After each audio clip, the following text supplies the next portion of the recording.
যোগ্য প্রার্থীদের চাকরিতে বহাল রাখার ও দুর্নীতিবাজদের গ্রেফতার করার দাবি তুলে আন্দোলনে নামল জলপাইগুড়ি বাম শিক্ষক ছাত্র ও যুব সংগঠন। মঙ্গলবার শহরের পিডব্লিউডি মোড়ের শিক্ষা দফতরের ডিআই অফিসে বিক্ষোভ দেখালেন বামফ্রন্টের নিখিল বঙ্গ শিক্ষক সমিতি, নিখিল বঙ্গ প্রাথমিক শিক্ষক সমিতি, এসএফআই ও ডিওয়াইএফআই এর নেতা ও কর্মীরা। দফতরের সামনে জমায়েত হয় এদিন। লোকসভা কেন্দ্রের বাম প্রার্থী দেবরাজ বর্মন ছিলেন এই আন্দোলনে। গতকাল হাইকোর্ট রায় দিয়েছে প্রায় 25,000 চাকরির নিয়োগ বাতিল করে সকলকে চাকরি থেকে বরখাস্ত করা হয়। এদিন 4টি সংগঠনের যুগ্ম আহ্বায়ক বিপ্লব ঝা বলেন, যারা মেধার জন্য পাশ করেছেন তাদের চাকরিতে বহাল রাখার দাবি জানায়। এই গোটা ঘটনার দায় রাজ্য সরকার ও রাজ্যের শিক্ষা দপ্তরের। বঞ্চিত উপেক্ষিত যোগ্য প্রার্থীদের চাকরিতে বহাল রাখার দাবি জানায়।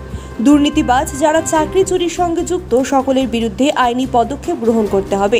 মুখ্যমন্ত্রীর পদত্যাগের দাবি তোলা হয় এদিন।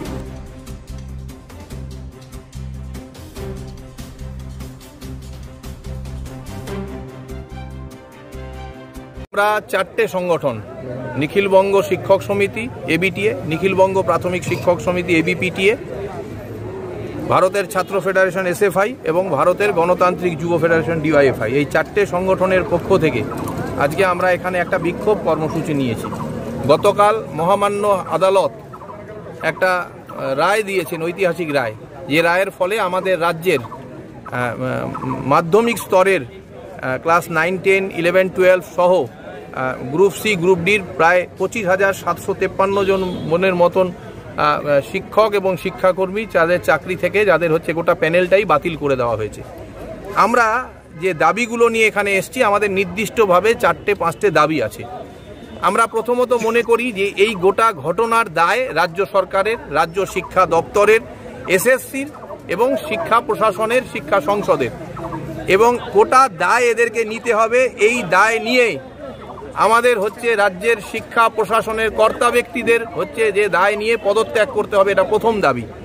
এবং যেভাবে অন্যায়ভাবে এক্সট্রা পোস্ট তৈরি করে কিছু পরীক্ষার্থীকে বাড়তি সুবিধা পাইয়ে দেবার জন্য কিছু লোকজনকে নিয়োগ করা হয়েছিল, এবং যেটা হাইকোর্ট পরিষ্কারভাবে বলেছে অন্যায়, এবং আমরাও এই দাবি ইতিপূর্বে অনেকবার রেখেছিলাম যে অন্যায় ঘটনার কথা, এবং তাদের বিরুদ্ধেও রায় দিয়েছেন। এই পোস্ট আমাদের রাজ্যের যে ক্যাবিনেট, যে সরকারের যে ক্যাবিনেট, সেই ক্যাবিনেটে সিদ্ধান্ত হয়েছিল যে এই পোস্টগুলো তৈরি করার জন্য। এই ক্যাবিনেটের মাথা হচ্ছেন মুখ্যমন্ত্রী, তার শিক্ষামন্ত্রী, তার ক্যাবিনেটের মন্ত্রীরা।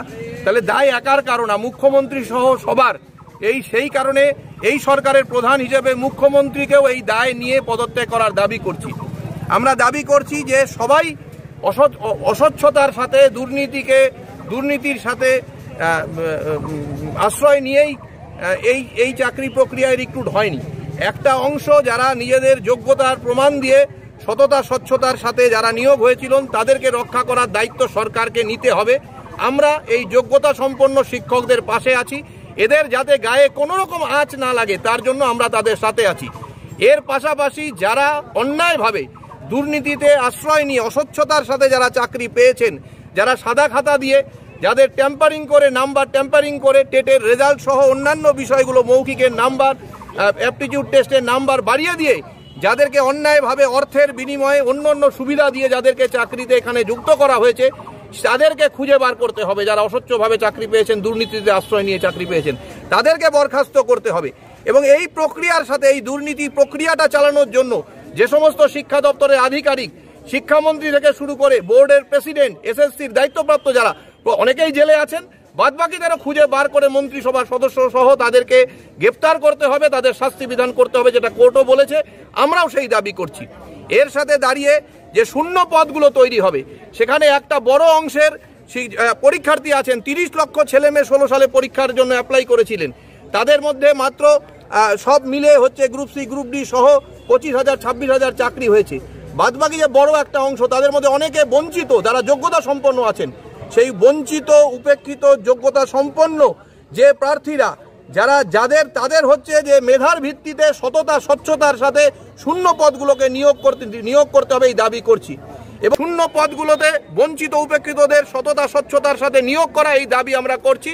এবং এই গোটা প্রক্রিয়ার দায় শিক্ষা দপ্তর, শিক্ষা প্রশাসন, এসএসসি এবং রাজ্যের মন্ত্রিসভাকে নিতে হবে এবং তাদের এদের চাকরির ব্যবস্থা করতে হবে এবং এই যোগ্যতা নিয়ে এদের বিরুদ্ধে তদন্ত করে এদের পদত্যাগেরও দাবি করছি। এটাই হচ্ছে আজকের আমাদের কর্মসূচির মূল বক্তব্য। আমরা আজকে এখানে শুরু করলাম, এই বিক্ষোভ কর্মসূচি ধারাবাহিকভাবে আমাদের চলবে যতক্ষণ না পর্যন্ত এই গোটা বিষয়টা আমরা সম্পূর্ণ সমাধান করতে পারছি।